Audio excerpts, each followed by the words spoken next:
Well, welcome back everyone to the Clarity Shift, this unedited, forewarned, unedited podcast where I'm joined by Anna.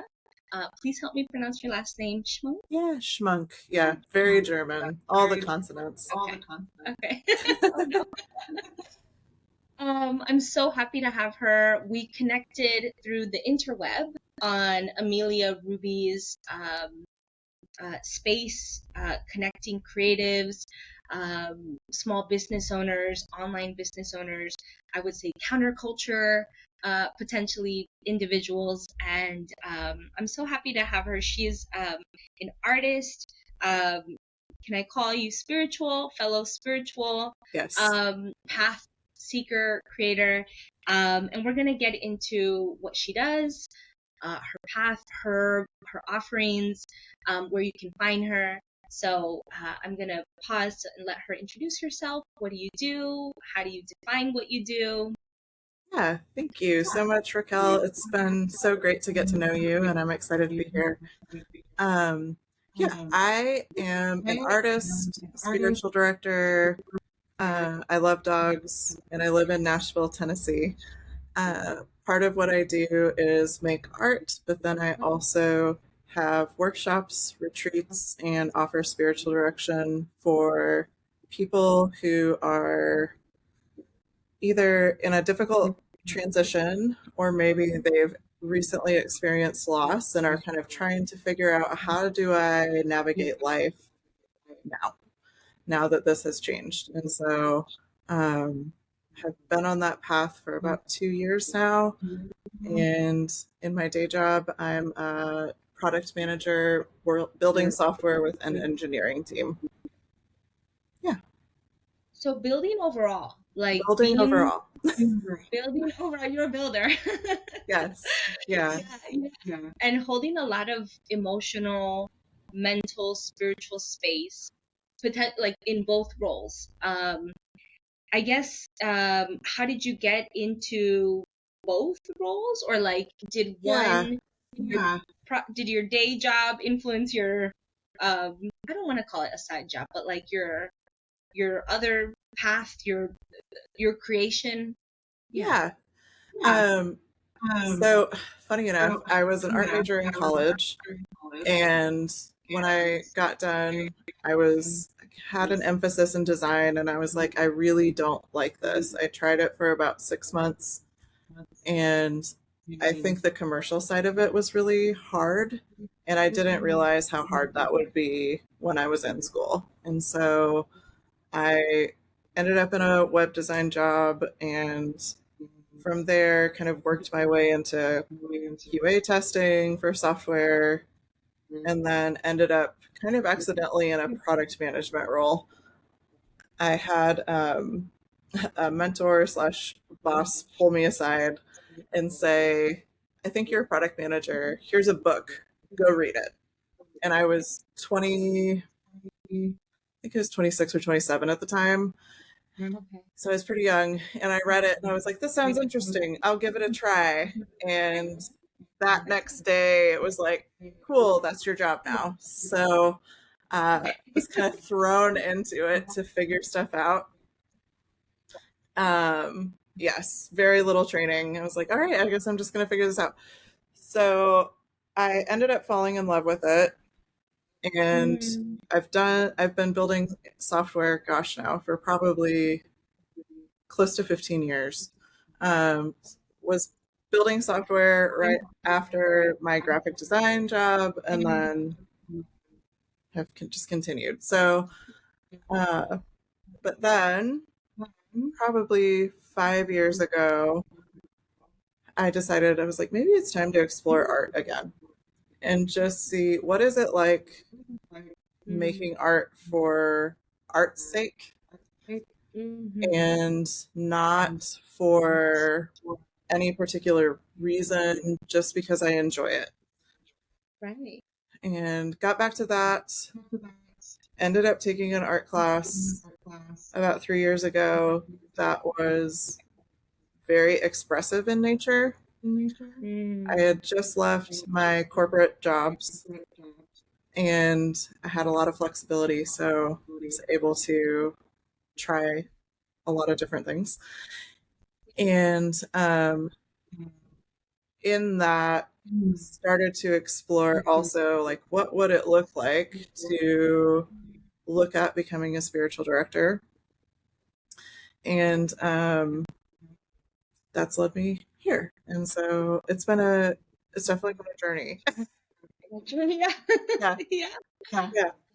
yeah, yeah. And what led you, because it feels like there was a seed there for art, like even back in college. And I'm curious, like, did you have an art creative practice while you were like the product management and all of that piece? Like, as that branch was going on, art was maybe weaved in, or like it was, I don't know, it sparked again afterwards. I'm just curious, like, what Yeah. happened with art, or like, yeah. Oh, yeah. That's a great question. I think in that break that I took from art, Mm. I just stopped cold turkey for a long time and really stepped away, and work became my creative outlet. Okay, yeah, yeah, And for a long time, it was all I had time for. And I was working with a team to build things. So it did feel like enough yeah. until it wasn't. And then I was like, okay, it's time to see what a creative outlet might be like again. Yeah, yeah, And decided to just kind of try some things and see what happened. Um, yeah, and so now it's a consistent part of my life, yeah, but yeah, it definitely wasn't for a long period of time. yeah. No, that I hear that, and it feels so like for me, and I think we spoke about this as we've been getting to know each other and all the things, that my path was very much like meandering. I was like, I don't know what this feels for me, what this job feels. I don't know if it's industry or if this is a me problem. Like, I don't know what's happening that I can't fit in into a thing. And so I'm curious, as like for me, it was a question of I need to make X money because we got bills and debt to pay. But then there was also like, but money for money's sake, I couldn't get behind it.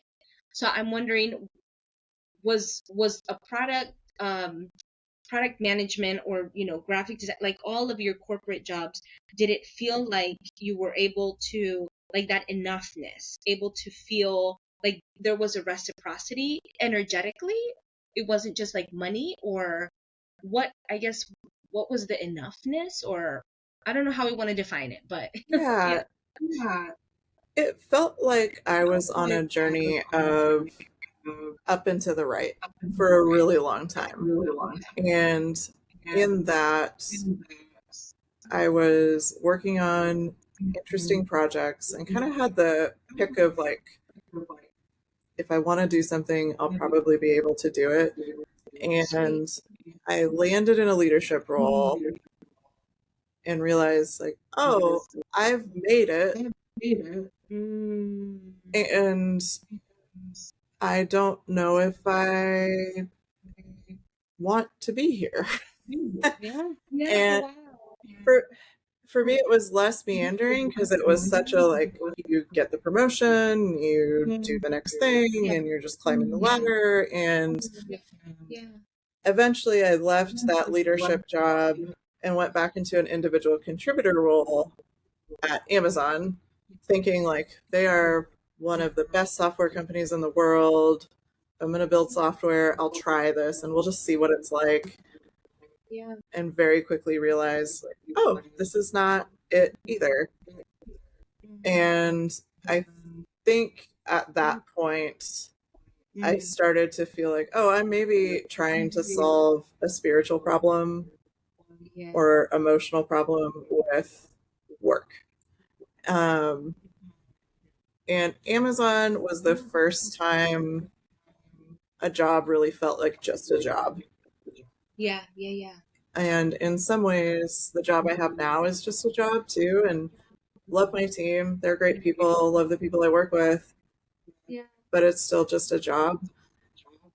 And that has really freed up the emotional, mental, spiritual space for me to explore these other things where so much of my emotional energy was going to work, my job. And it's interesting looking back now because I don't know that I would have noticed this in the moment, but now I can look back and I can see, oh, I had other creative outlets that were acceptable where monetizing a hobby or trying to was part of an MLM for a while, which now I'm like, ew, gross. But at the time, it made sense to me with and the current values system that I had at the time. But I think the further along my career path I've gotten, the more I've realized my identity doesn't come from work, and it's my identity isn't anything I do. And decoupling that took probably 2 or 3 years. And that then also gave me more capacity for other exploration and kind of returning to, I think, more of who I am at my core. Yeah. Well, I want to talk about the spiritual piece because that's something that we both, I think, connect on. And I have our stream of consciousness here, so I'm going to keep that. But I just, can you say what LMM? What is that? How do you define that? MLM, sorry, multi-level marketing. I was part of that for a while, selling clothing, and I hated it. But okay. Yeah, no, you're good. You're good. That's a good clarifying question. But yeah, I do think we have the spiritual stuff in common. And we talked a little bit about kind of reprogramming a little bit. Yeah. And I think we've gone through similar journeys there.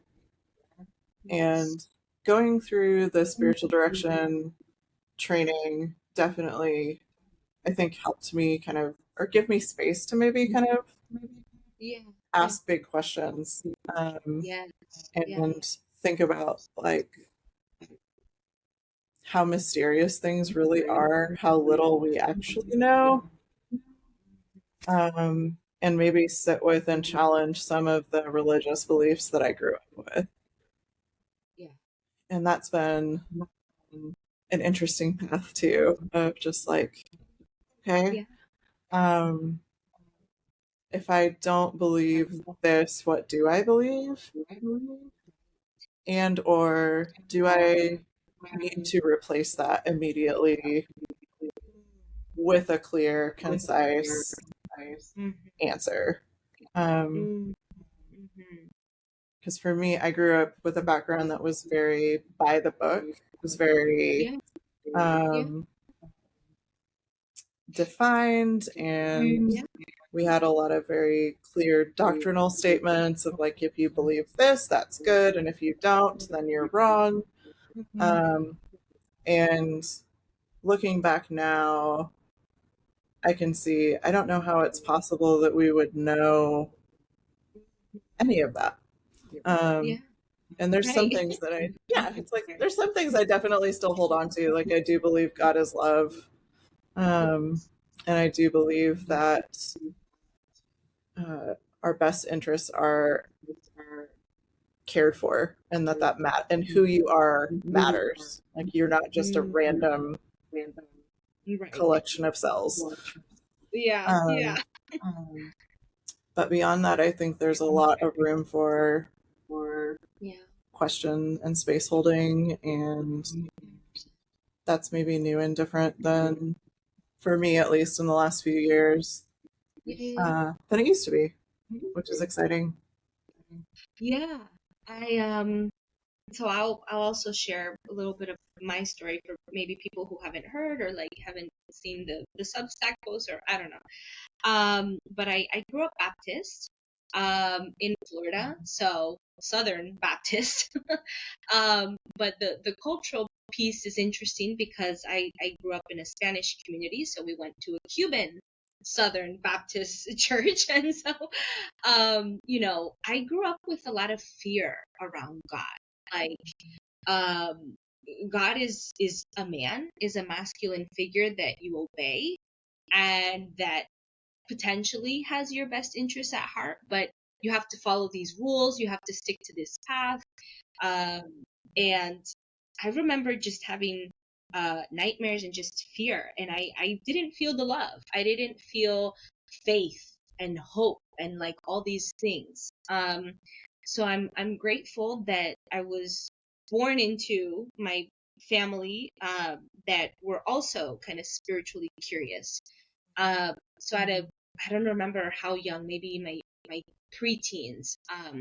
My mom got into Doreen Virtue, who at the time was like oracle cards. She did all angels, and I think for my mom that felt safe because angels is sort of Christian, and so we can kind of dip our toe here, Yeah. and that kind of I think started, and we started distancing ourselves from church a bit. Um, I love the communal space and this aspect of expressiveness. Let's express because we can't contain the mystery. But Yeah. at the same time, I didn't like the rigor and the doctrine and this sort of like we know this great unknown, like it's definable, and I'm kind of like, but that like, we Yeah. don't know to your point.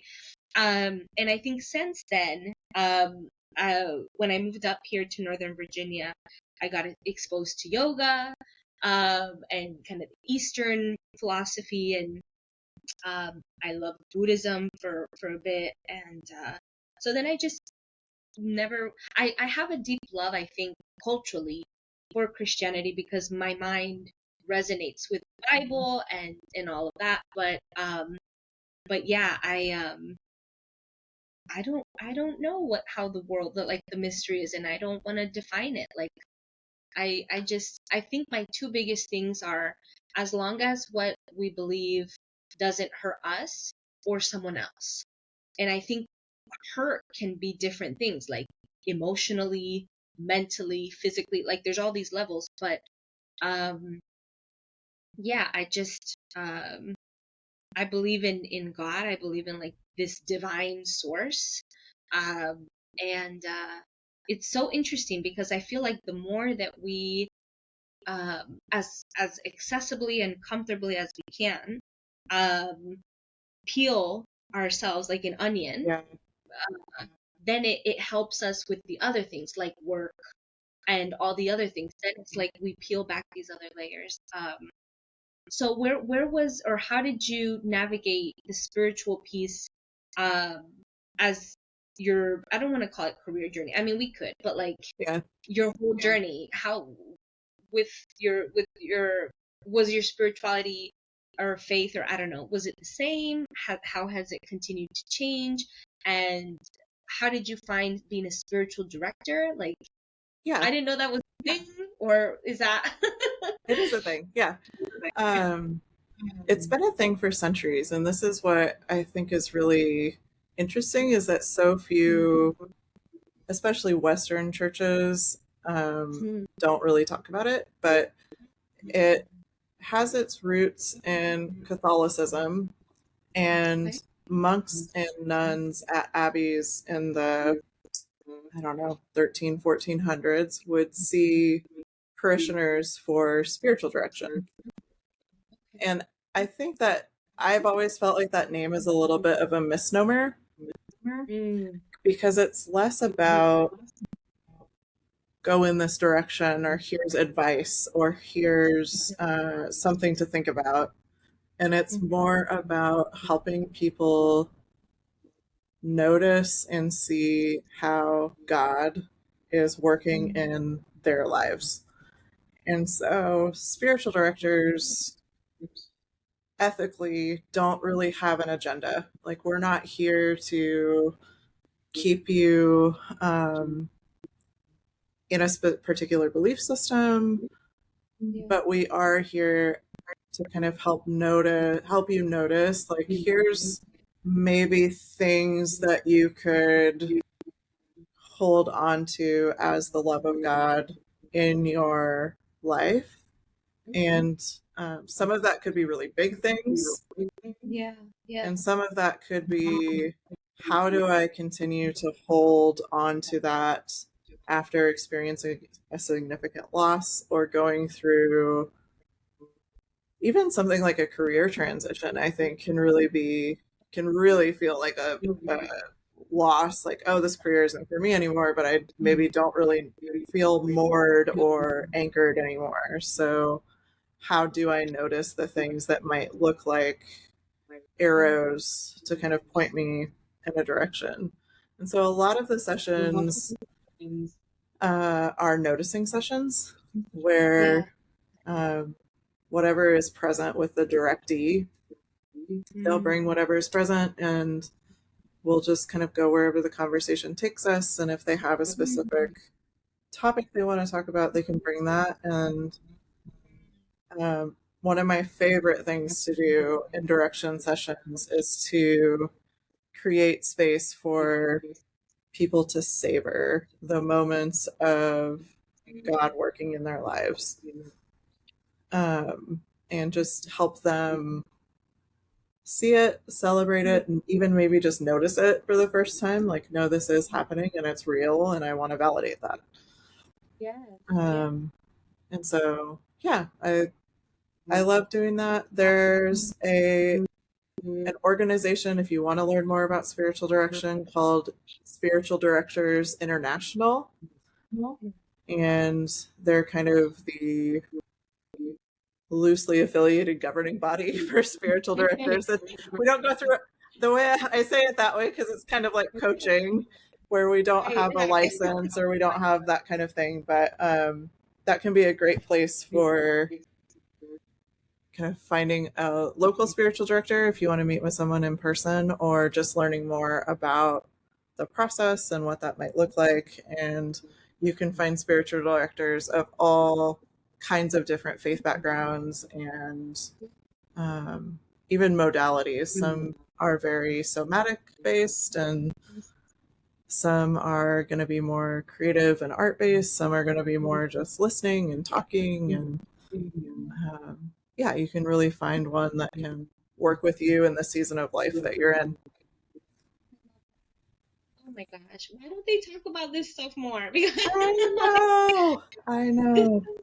this is the juice. This is the substance. Because I've more about me. I feel like I'm an open book. I've done therapy. I've done life coach. I've done astrology reading. I mean, we've been vibing on astrology, and I'm just like, Yeah. I struggled with therapy because it felt like big pharma, like big tech. This whole thing of, if you don't continue with it, then I'm not getting value out of it. The value is that there's always a problem, Mhm. and that people stay for years attached to this counselor or whoever. And Yeah. I remember getting to a point where I'm like, but I don't have a problem. Like, in this moment in my life, I'm not trying to invent something. Like, there are things that I'm irked about, but it's Yes. not Yeah. to the Right. point where I'm, like, Yes. and then life coaching felt nice because it was like, okay, what are we activating? How are we taking action? And it felt like a personal trainer of sorts. But Mm-hmm. an astrologer is nice because it uses my chart and kind of customizes.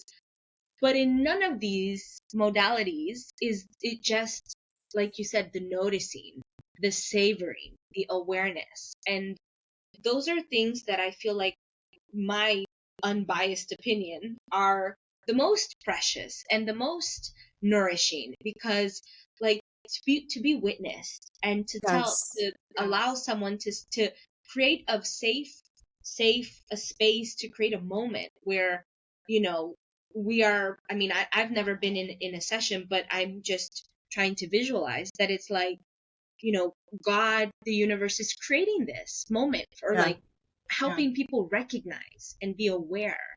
And I think that's huge because, potentially so many of the things, work, relationships, can happen when we're not noticing things. And Yes. we don't even, because we're in it. And so to have someone witness and observe and point things out in a serene and like a beautiful way, I feel like that's magic, and that's wonderful. Is all I Yeah. want to say. Yeah. There is something magical about it. And I've had a spiritual director off and on for, gosh, 6 years now. And it's been life changing to be witnessed and to have God's presence affirmed in my life. Yes. Um, and to know that the questions are okay. And I think it's okay too to have a place where you can take those questions and just sit with them and not feel like you have to answer them, not feel any pressure to Yeah. uh, figure it out, but instead just be with them and maybe have the space to even sit in that container with God and those questions. Yes. Mhm. And Yeah. I use God as like a catch-all for Yeah. your understanding of, yeah, You're good. Yeah, you're good. yeah, Yeah, yeah, yeah. good context. Yeah, because that's ultimately, I feel like that's where I struggled, and I didn't even know that I was struggling with those containers of like, Mm. astrology is hitting, but not the itch. And life coaching is hitting, but not the itch. And it was just like, I just want to, like, and I don't know, for the listeners, it's like, um maybe people don't resonate with the language to be witnessed, but it's like, we don't know what we need. It feels like we don't know what we need because of there's not a vocabulary there, there's not an awareness, there's not a muscle memory there. But like, I didn't know that that's what I needed, was a container, and a spiritual container at that. This is not, we're training your physical body, this is not, we're trying to create a solution. uh Right. this is like a container to be witnessed and to Yeah. notice in spirit, in spirituality and divinity. Yes. And that's not bashing your head over with religiosity. Like, Right. Yeah. um, yeah, yeah, Yeah. It really is just about your experience. And I would say, even if you have a particular faith background that is really strong and you yeah, are very religious, it's still okay to have that container yeah, where you can, in a safe space, notice how it's going with your spirituality and your relationship with God and others. yeah, And that doesn't have to be a therapeutic relationship where maybe you're digging into trauma or how your past is influencing you. And I love coaching. I have a coach, love it. yeah, But we often focus on activation, like you said, activating and kind of moving forward. Um, and we often, so much of the time, just don't spend time in the present. right, And, I've come to believe over the years that in the present moment is the only moment that God is accessible in, because you you can't future trip and be there, and you can't ruminate on the past and access God. It really is the present moment where prayer and meditation are even possible. And so I think spiritual direction is a great way to facilitate that with someone else too. And you're not alone in that journey. Um, yeah, yeah. love it. I love this so much. I feel like we're having a session. Ah, I feel like we're in this, we're creating a moment. I love it because how do I want to say this? My brain is like, oh my gosh, this is like, woo, so many things, in the best way. I think I just, um, it's beautiful work. It's much needed work because I think that, uh, especially with AI. and online and all this stuff, it's like I think we Yeah. all have this void. And I'm just going to say it. Maybe people don't want to hear it, or maybe they don't want to name it, but I feel like we have this void of spirit, of divinity, of mystery, of magic, of art, of this, Yeah. and the void is big, and so we're trying to fill it with Mm-hmm. work, with physical fitness, with whatever else, and it's hard. Yeah. And then I feel like it's so hard with all the interconnectedness that we have with the online space, that it's like if the medicine was right there, maybe we wouldn't get it, because it's all like covered, and the way things are expressed. And so I the present moment, creating that and sustaining that, and like having that practice. And I love how you said you have an on and off, but it's like an ongoing, but you have like on and off, so you know when you need it. Because I feel like I'm hopeful. This is my prayer, my petition, my hope is that we are in this world of rhythm now. That it's not like you have to stay in a box and you have to define, and money is not the end all be all, but like Right. being in the present, Yeah. being in the present. Yeah. I have dogs too, so I get it. I get it. Um, yeah. It's I think that like hole that we are all trying to fill really can only be filled with coming to the present moment, spending time in quiet, in solitude. Solitude doesn't mean spending all of your time alone. It just means like shutting off all of the noise so that you can spend time in connection with the spiritual. And whether that, I know for some people, they really experience that in yoga, where there's a deep connection with their body. And I know some people really experience that in centering prayer. I know some people really experience that in meditation. But whatever that is, it really does, I think, even more so probably now than ever, um, need to be one of my daily rituals to keep coming back to.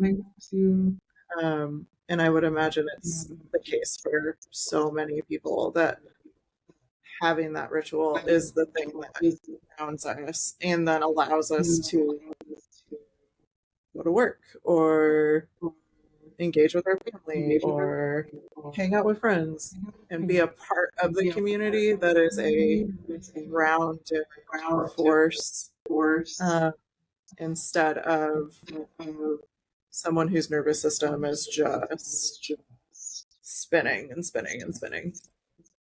Yeah. Yeah. Thank you. I was on mute because my dogs. Somebody was knocking at the door. Sorry. Oh, sorry, no, you're good, you're good. But that's I think that for me was the appeal of organized religion for some time, and that's why I was like looking for community, looking for ritual, looking for grounding. And I think my opinion right now in 2026 is that organized religion packages it. Like it packages this ritual, these ceremonies. This is what it looks like, and so it makes it easier. And it's the same with work. Like all you got to do is commit to this job, and then you get the benefit. Here in the United States, you get the Yep. benefits. You get the 2 weeks, just 2 weeks in the whole year, but you get your 2 weeks. Yeah. And it's packaged, and so it's like it's all nice wrapped in a bow, and here you go. But Yep. it removes the messiness, it removes the grieving, it removes like all the work that it would ideally take. Yeah.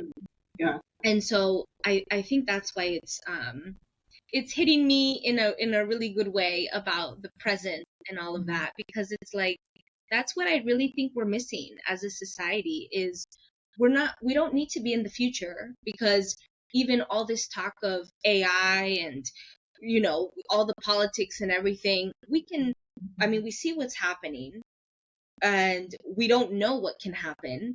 I mean, at this point anything can happen. we didn't know what happened. I mean, we can look back, but we didn't know that those things were going to happen in the way that things happen. So it's Yeah. like, you know, and even I've had this conversation with a friend of mine, with my husband, of like, Raquel, why do you stress about like things at work or like things in business? What is the point of stress? And we were kind of, I guess, witnessing each other, and I said something to the extent of like, for me it's preemptive stress. Like, I'm stressing now to prevent future stress because I'm bracing. And then my friend and then my husband, both, they were kind of like, but things will happen regardless. So why, you know, why? And I was Yeah. like, yeah, because I feel like I'm more in control Hmm. when I can stress about it. And my Same. spirit, my mind, I can ruminate and I can prepare and I can be more, my nervous system can be more at ease even in stress, because I don't know, it's been packaged this way that if I'm not on the offensive at all times, who is? What Right. is?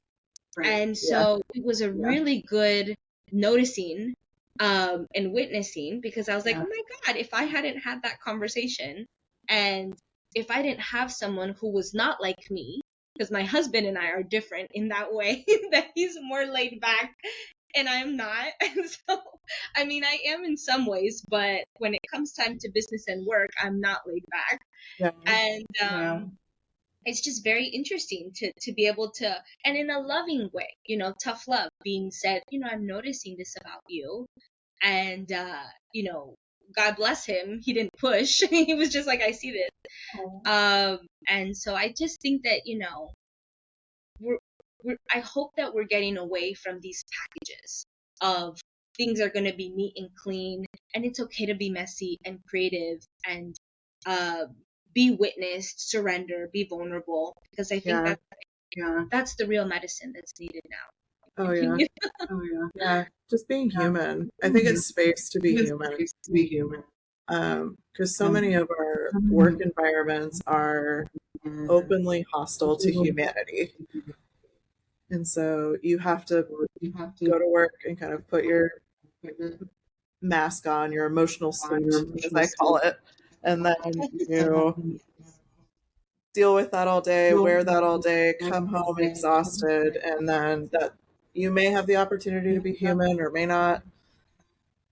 Or you go to your second job and you got to do it all over again. And so, a space to be human, I think, is really important these days. And yeah, I have that same thing in common with my husband too. He tends to be the one that's more laid back, and he'll be like, "Have you considered?" My thing is less stress and more like I pre-grieve everything. So if something bad could happen, I'll be like super sad about it, but it hasn't happened Oh, yet. oh So I'll just sit in like this griefy mode, and he'll be like, "You're sad about this thing that hasn't happened yet." I was like, "I know, but it's gonna be terrible when it does." And so he'll call me out on that. So yeah, I don't know if I want to bring this in, but I'll just put it and then I'll see what'll yeah, ripple out. I feel like a lot of this feels like a woman thing, because the fact that women, we have to brace ourselves in ways that men don't or haven't had to.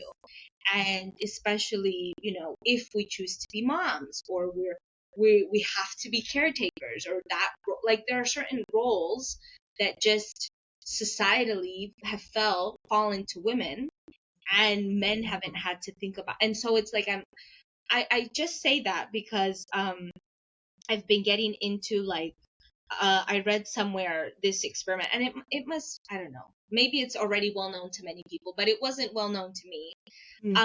This experiment about mice, they did on mice, where they had them in this gate, and then they would electrocute whatever the gate, so that it was like testing fear. And that happened to one generation of mice, so they learned not to touch the fence or the gate, the cage, and they had their litter of mice, baby mice, and the baby mice, not having experienced what the other generation already had inherited the fear of not touching the cage. And that just blew my mind. That's of crazy. Like, we no wonder society is crazy, because we've all inherited so many different levels of things that we wouldn't even know where to start with, like the spirituality versus like how to make meaning and money, and like it's just so much. So I just say that because, again, the noticing part, being present part, the witnessing is like whatever you have in the moment is what you bring. Like, we don't know all the different layers of ourselves that we don't know, that could be inherited or could be whatever. And to be witnessed, to witness ourselves and get comfortable with that discomfort is really medicinal. It's just so like, I think it's just the biggest thing that we can all learn how to do. Yeah, agreed. I think our world would be a different, more loving place if everybody could offer that to themselves, like themselves at the bare minimum. Yeah. Yeah. Yeah. I do have some other questions. Yeah. Might, I don't know, offer more context, or one question that I love asking people is what media, so this could be a book, a show, movie, that has shaped your life in some way. You can interpret that as you see fit, and then how and why. Okay. Oh, that's a good question. There's a trilogy of books written by a spiritual director named David Benner. And one of them is called Surrender to Love. And I think that was one of the books that started me down on this path. He is a Christian, so just know that if you're not into that. But it started to change my perspective of God for the first time, where I grew up with a really impersonal God. So, and that got more so, I think, the older I got, because I got into a youth group that was really kind of weird about that. But learning that God being the embodiment of love, not just that God loves, but God literally, the being of God is love, I think really started to change my life. And so that's one I would definitely put on the list. And then I'm trying to think of a fiction book that I've really loved. I'm going to put this out there. I know J.K. Rowling is controversial. I don't endorse what she's done, but Harry Potter. Yes. Yeah. I read it for the first time when I was 18 and loved it. It was the first time I had read kind of an adventure series like that and fell in love with it. So, yeah, I think that was another one that kind of showed me like, oh, life can be really adventurous and you can figure it out as you go and you can do big things. And yeah, it was fun to read that for the first time. Yes, 100%. Yeah, I love Harry Potter. We rewatch my because my husband didn't grow up, or I don't think he grew up. He's from Peru. He's from Lima. Oh, cool. I don't think he grew up with. I mean, he grew up in the 80s. He's an 80s millennial. I'm a 90s millennial. Same. So he was very much like Dragon Ball Z. So I just say that because I'm the one that exposed him to Harry Potter, and he loves it now. Every year, every winter, we're right there. And it's a very like inner child healing, and it's a story about resilience and autonomy, and like there, even though there's so much sadness and grief, which is part of life, but it's also like so much rebirth and like to your point, adventure, and like Mhm. I love it. I love Yeah. Harry Potter. Oh, me too. And yeah, rewatch them Yeah, about every year. Yeah. yeah, Hmm. yeah, yeah. No, I love it. To understand you, what does someone need to understand about your journey? Ooh, I, it's interesting. I think a lot of people think I am very intimidating when they first meet me, especially Oh, men. I have gotten that my entire life. really? Yeah, it's weird. I don't Well, I don't which get that one? from I mean, women as most much. men. Oh, Yeah, but occasionally people are like, "Yeah, you are like crazy intimidating," and then I got to know you. I think people don't always realize how much thinking and emotion is happening under the surface. And so I tend to be a very introverted thinker. I'm not an external processor. And so I like to have my answer before I start talking. yeah. And because of that, I usually have like my resting think face on. And I think that's Hmm. part of what I've had to learn on my journey too is like, oh, it's okay to tell people you need a second to think through something. And it's okay to kind of grow in the capacity for communicating what's going on the inside. And I Mm, think that's been a huge part of my journey. And two, mm, I've suspected I'm on the spectrum. I definitely have ADHD. And so I'm like, yeah, okay, that makes sense that yeah, yeah, yeah. maybe I need to give people a peek into what's on the inside. Yeah, if you choose, I mean, Yeah, you know, yeah, but yeah, that's awesome. Yeah, yeah. Not yeah, everybody and needs a peek. that's right. Yeah, exactly. Keep people on their toes. I just I worked in I think I told you, I don't remember, that I started in technical writing. I was a Yeah. proposal writer. I just despised it. I hated it. Just wasn't my thing. But I've been in communications, like Mm-hmm. how do you write? What do you write? For who? When? Where? What? For like 10 plus years. And I just say that because I think communication, Mm-hmm.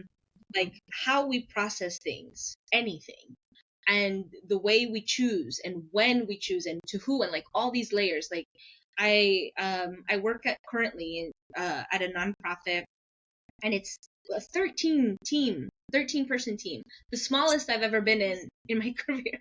And even within this small team, there's not a great communication. Like some people know certain things, and it's fine. I mean, it's it's Yeah. It's working.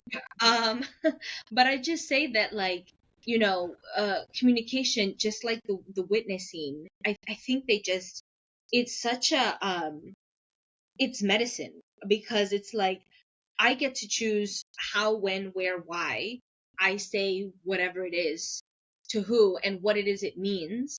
Um, and the reason I bring any of this up is I was thinking to myself earlier, about something work related, and it was like, should this be communicated to this person? What would the effect of that thing be? And would this help? And all of that. And so I love when you said about like I should let people know, or like the awareness, because it's like that awareness is key, I think, is yeah. the message overall. Yeah. Yeah. When I was really young, it was like one of my first jobs out of college. I was maybe 22, Mm, 23, maybe, really young. mm, I had somebody pull me aside and say, "You really have to learn how to use tact when you're communicating." And I was like, okay, I don't really know what that means, or like what's wrong with how I'm communicating. And I can look back now and I'm like, okay, yeah, I've always been a very direct communicator. Yeah. And Yeah. Yeah. so, yeah, one of the things I have had to be really intentional about with communication is like telling people in the way that they need to hear it. And for one of my direct reports right now, they are such a sweet human, and Mm. he really needs to hear things in a uh, slightly softened but still clear Right. Right. way. Right. Right. Because if it was super direct, it'd be like a punch in the face. And so Oh gosh. He that's doesn't been. like to be punched. I'm kidding. No, he doesn't like to be punched. I don't know that anybody likes to be punched, really. I'm, yeah, I don't like to. I don't like to be punched even. But yeah, yeah, that's something that I've really had to think about, work on, be intentional about, learned a lot about. Yeah, Yeah.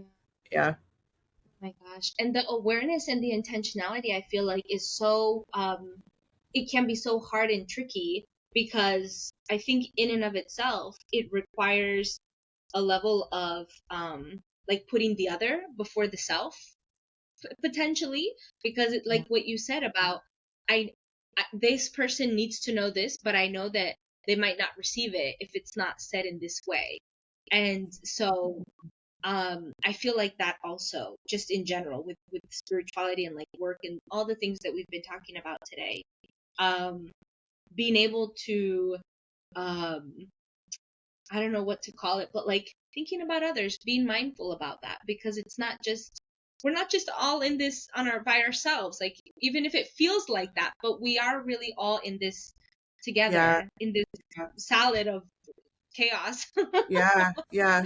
Well, and Yeah. especially with teams and building teams, and again, back to building, but um, Mhm. working with a team, so often people think they're being clear, people think they're being kind, people think they're, you know, communicating well. And then it only takes like one bad communication to kind of set the whole team off down a course of either working on the wrong thing or thinking someone else on the team maybe doesn't want to work with you, and creating tension. Um, and I'm on the smallest team I've ever been on too. Right now, that's, I think we've got like 40-ish people on the team, and so it's small. Yeah, it's a small company, small team.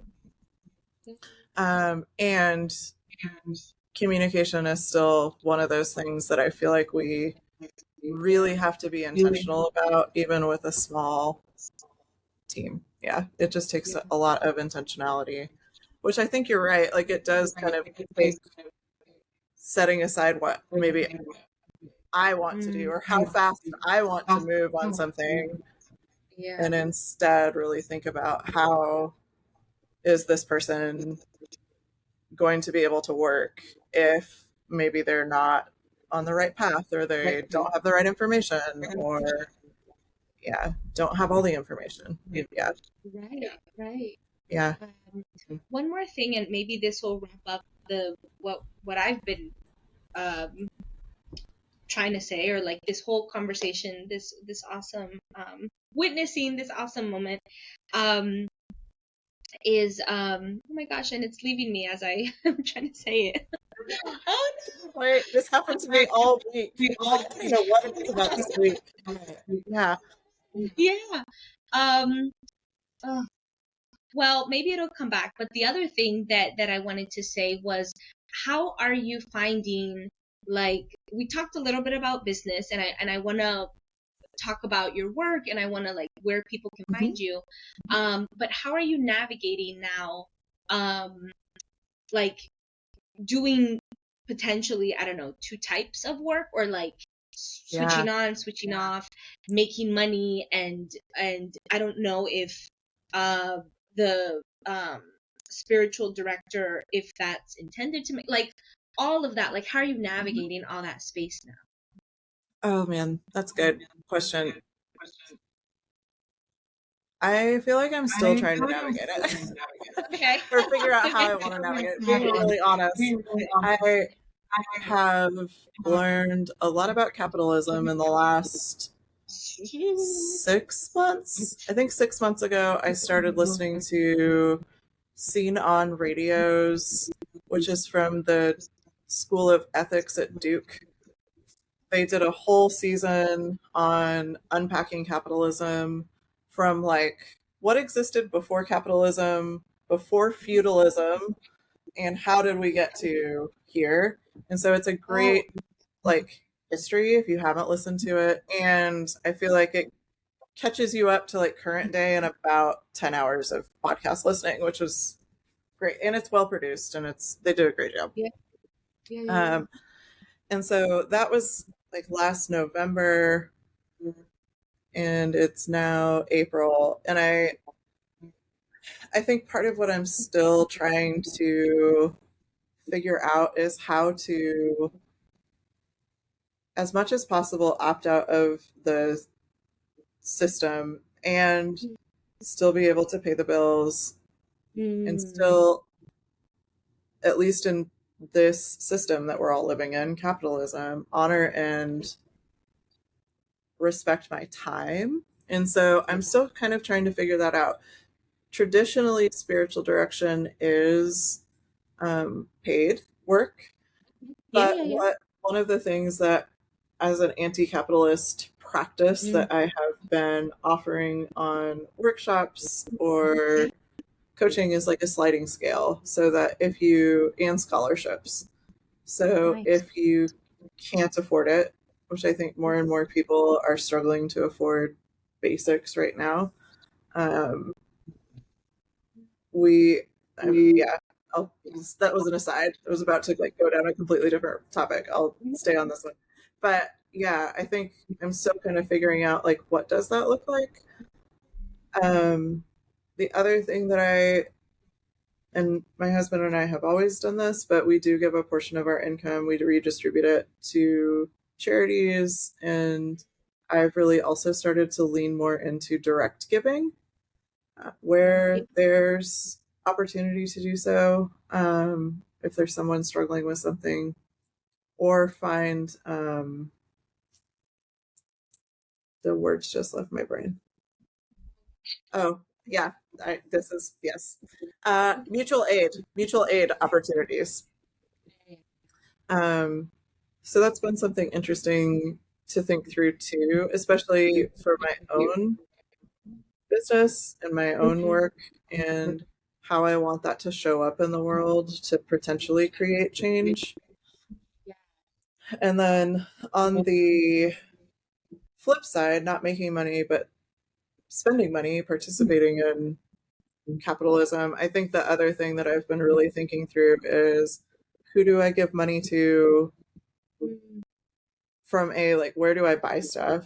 And really trying to be more intentional where I can, supporting small businesses, supporting artists, supporting people that I care about, and making sure that they have enough before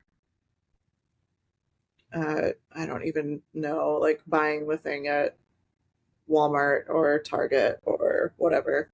And an intentional choice I've made the last 2 years is not to shop at Amazon as much as possible.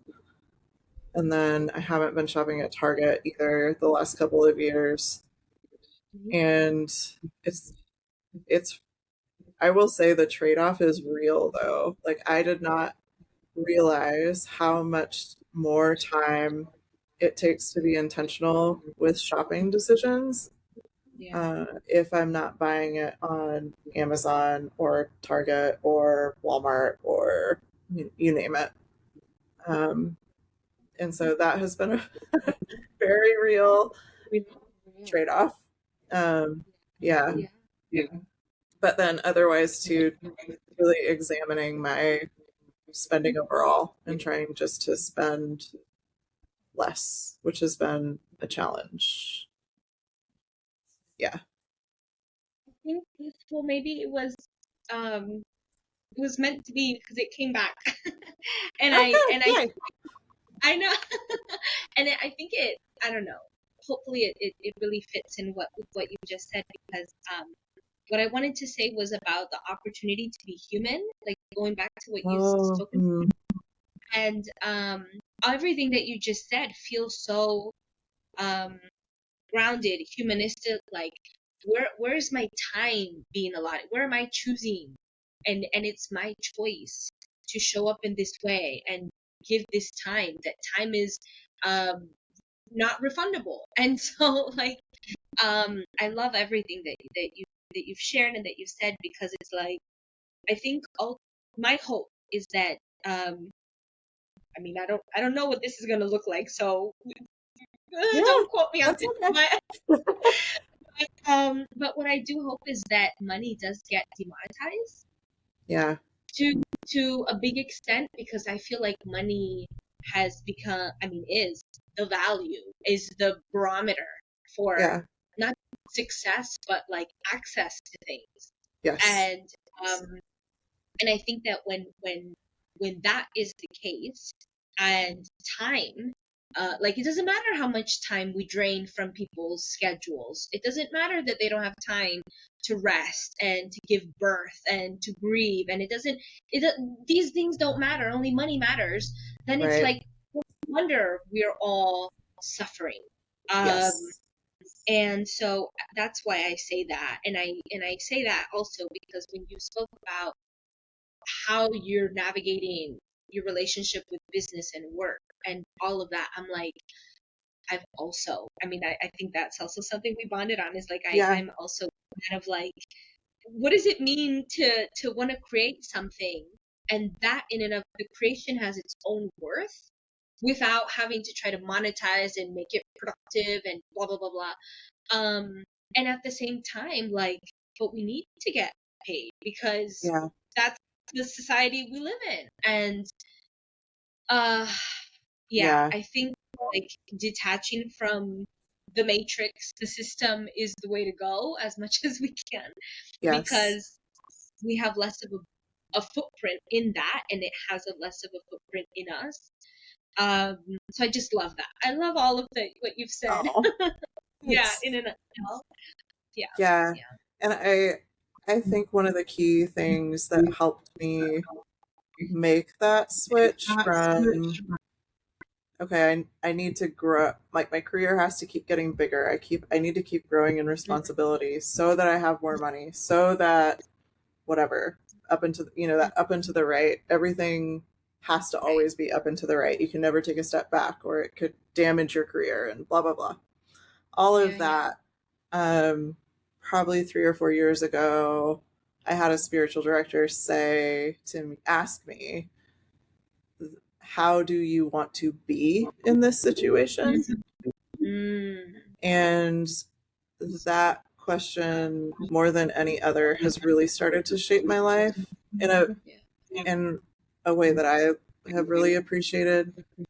Mm. And I think that question can also inform, like, how do we be in our shopping decisions? How do we be in our businesses? How do we be at work? How do we be everywhere? And that for me has been a really pivotal way to think about life, instead of how do I get to the next rung on the ladder.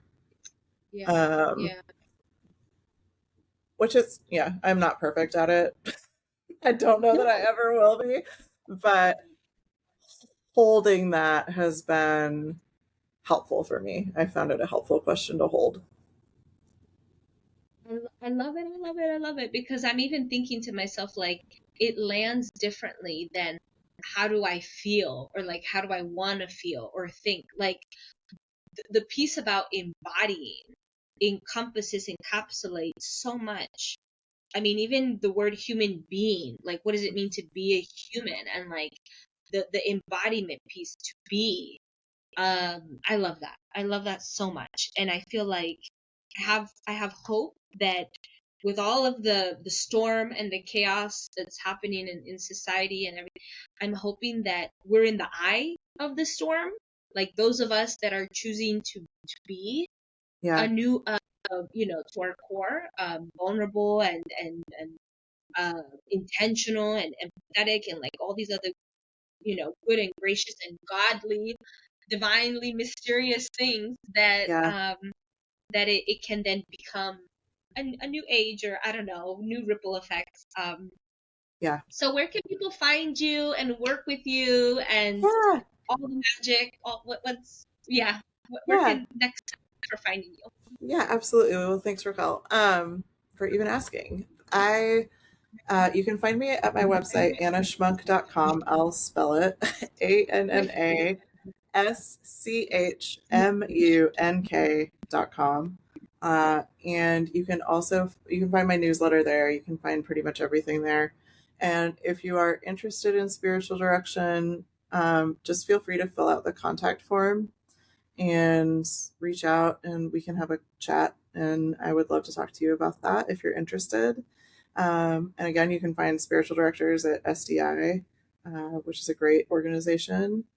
And you can also find me on Threads. That's the only social media. I guess I'm on LinkedIn too, but Threads, I'm out there. I don't post a whole lot, but I'm there. And then LinkedIn too, if you're interested in connecting there. And I will say, I will have all her links and her Substack and all of that linked in this podcast description. Thank you. And yes, Substack. So yeah, absolutely. This was Yeah. such a joy and pleasure. I've loved every minute of it. Any final words or anything else before we wrap No, thank you. You guys, Raquel is such a beautiful soul. I have loved getting to know her, and she reached out, and I was just like, this is so great that I get to meet you. And thanks for having me on your podcast. It's been so fun getting to know you the last couple, I guess, 4 or 5 weeks now. Yeah. up? I know, right? True. Yeah, I was like, hold on, a couple weeks? No, it's been like a month. Okay. It's been Yeah. like a month. Yeah. Yeah. Yeah. Oh my god. Well, I thank you so much for being here. You're always welcome again. I'd love to do a part 2 or whatever Thanks. Yeah. the That would be moment, so whatever fun. happens. Yeah. We're in the same East Coast time zone, so I was like, have a good night, but I'm like, Yeah. it's kind of still almost dinner time. So yeah, thank you so much for this, and yeah, thank you all for joining the show. Catch the description if you're watching or listening to this. You can read it and get more insight on the Substack, and we will see you all next time. Thank you. Thank you.